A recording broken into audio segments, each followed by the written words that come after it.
One day, in a deep forest, a big, hungry tiger was walking through the trees looking for food. He had not eaten all day, and his stomach was growling loudly. As he walked near a river, he saw a small monkey sitting on a tree branch, happily eating sweet bananas.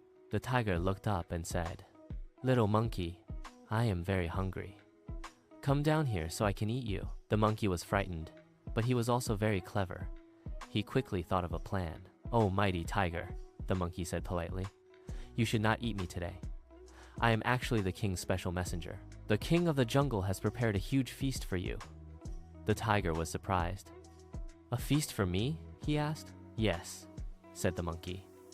"But first you must wash yourself in the river and roar loudly 3 times. That is the king's rule before the feast begins." The tiger loved the idea of a big feast.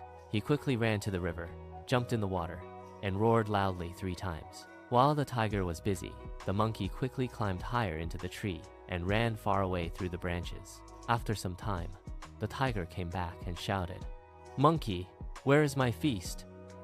From far away, the monkey called, "The feast is your lesson today. Never trust someone you want to eat." The tiger realized he had been tricked, and the clever monkey stayed safe in the trees.